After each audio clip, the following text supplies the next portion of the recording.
Welcome student. Today in this video we will study about a poem The Snake Crying composed by W. Rose. This poem The Snake Crying is from your textbook Beehive. In fact, it is a small poem, but in this poem the poet convey a message that all creatures of nature need to be treated in a kind and sympathetic manner. Theme of the poem, यह poem animal के प्रति क्रूरता की रोकथाम के विषय पर आधारित है। पोइट इस विचार को डेवलप करता है ताकि लोगों से इकोलॉजिकल बैलेंस यानी पारिस्थितिक संतुलन बनाए रखने का अनुरोध किया जा सके और स्नेक्स को नुकसान न पहुंचाया जा सके, क्योंकि सभी सांप पॉइजनस नहीं होते हैं और केवल सेल्फ डिफेंस यानी आत्मरक्षा में ही ह्यूमन बीइंग पर अटैक करते हैं। इसलिए उन्हें अपने दम पर छोड़ दिया जाना चाहिए, क्योंकि उन्हें भी जीने का अधिकार है। Let us study the first stanza. First stanza is the snake trying to escape the pursuing stick with sudden curving of thin long body. तो यहाँ पर पोइट कहते हैं कि एक सांप अपने शरीर को अचानक सडन मोड़ देते हुए पतले लंबे शरीर को थिन लॉन्ग बॉडी पतले लंबे शरीर को अचानक मोड़ते हुए उस छड़ी से भागने की कोशिश कर रहा है। Pursuing stick, pursuing means chasing, उसका पीछा जो स्टिक कर रही है उस स्टिक से बच करके भागने की कोशिश कर रहा है। How beautiful and graceful are his shape. तो यहाँ पर फिर कहते हैं कि उसके बॉडी का शेप, आकार कितना ब्यूटीफुल है और कितना ग्रेसफुल है। ग्रेसफुल मीन्स अट्रैक्टिव, एलिगेंट, कितना अच्छा है। He glides through the water away from the stroke. तो उस स्ट्रोक से, उस चोट से बचने के लिए, उस आघात से बचने के लिए वह पानी के थ्रू मूव होते हुए, सरकते हुए निकलता है।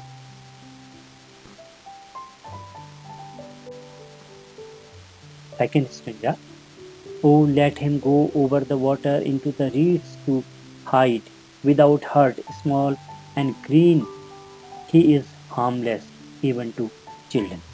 तो पोइट इस स्टेंजा में कहते हैं कि O let him go over the water into the reeds to hide. Reed means यहाँ पर होता है वाटर और marsh plant with thick stem. Thick stem का एक मार्स या पानी में पैदा होने वाला एक प्लांट है। तो वो कहता है कि उसे into the reeds to hide without hurt आघात पहुंचाना, चोट पहुंचाना। तो सांप को बिना चोट के उस रीड से सरकंडों में छिपने के लिए पानी के ऊपर से जाने दो। विदाउट हर्ट, बिना चोट कर। Small and green, he is harmless. वो बड़ा छोटा सा है, स्मॉल है और ग्रीन है और हार्मलेस है, वो किसी को नुकसान पहुंचाने वाला नहीं है। इवन टू चाइल्ड, यहाँ तक कि बच्चों को भी वो नुकसान नहीं पहुंचाने वाला है।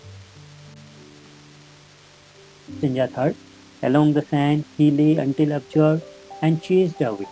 तो जब तक सांप को किसी के द्वारा देखा नहीं जाए, ऑब्जर्व नहीं किया जाए, नोटिस नहीं किया जाए और जब तक उसका पीछा नहीं किया जाए, तो वह सैंड पर, रेत पर लेटे रहता है। And now he vanishes in the ripples among the green slim reeds. और अब वह हरी पतले जो रीड्स हैं, सरकंडे हैं, वो प्लांट्स के बीच में छोटी लहरों में गायब होने के लिए चला जाता है। वैनिसेस मीन्स यहाँ पर डिसअपियर। स्लाइड में आपको कुछ सॉल्व क्वेश्चन दिए गए हैं, आप उनकी हेल्प से इस पोएम को और बेहतर ढंग से समझ सकते हैं। तो क्वेश्चन है first, what is the snake trying to escape from. सांप किससे भागने की कोशिश कर रहा है। Second question, how is the snake's body. Snake का शरीर, बॉडी कैसी है। Third question, how does the snake go through the water. Snake पानी के थ्रू कैसे निकलता है। Next question, where is the snake trying to hide. सांप कहाँ छुपने की कोशिश कर रहा है। Question number 5, what is the colour of the snake. Snake का कलर कैसा है। Next question, what does the poet wish for the snake. Snake poet सांप के लिए क्या इच्छा रखता है। Last question, where was the snake before anyone saw it and chased it away. सांप को देखे बिना देखने से पहले और देखे जाने से पहले और उसके भागने से पहले वह कहाँ है। And where does the snake disappear, और वह कहाँ डिसअपियर हो जाता है।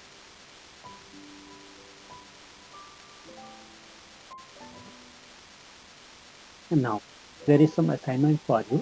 आपको 2 स्टेंजा यहाँ पर दिए गए हैं, फर्स्ट स्टेंजा और सेकंड, उनमें कुछ क्वेश्चन आपको दिए गए हैं। आपको स्टेंजा को पढ़ने के बाद वो सॉल्व करने हैं। तो फर्स्ट स्टेंजा में फर्स्ट क्वेश्चन है, name the poem and the poet. Poem का और पोइट का नाम लिखना है, तो आप लिख सकते हैं the name of the poem is the snake trying and the poet is W.E. Ross. Second question, what is the snake trying to escape from. Snake, सांप, किससे बचकर भागने की कोशिश कर रहा है। Third question, why does he take sudden curving of his body, अपने शरीर को अचानक क्यों मोड़ देता है। Next question, what looks beautiful and graceful, क्या चीज़ ब्यूटीफुल और अट्रैक्टिव ग्रेसफुल दिखती है।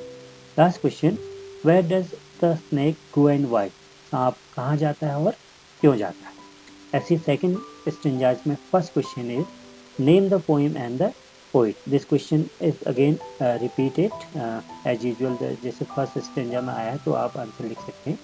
Second question, who does him refer to in the first line of the stanza. तो हिम जो फर्स्ट स्टेंजा में वर्ड आया है वो इसके लिए रेफर किया गया है, लिया गया है, तो आंसर लिख सकते हैं in the first line of the stanza the word him refers to the snake, सांप के लिए लिया गया है। Next question, where is the snake going, सांप कहाँ जा रहा है। Question number D, of what size and colour is he, सांप का कैसा कलर है और कैसा आकार है बॉडी का। Last question, what is his nature, उसका नेचर कैसा है। आंसर लिख सकते हैं he is good in nature. तो इस तरीके से आप दोनों स्टेंजा के क्वेश्चन आंसर सॉल्व कीजिए।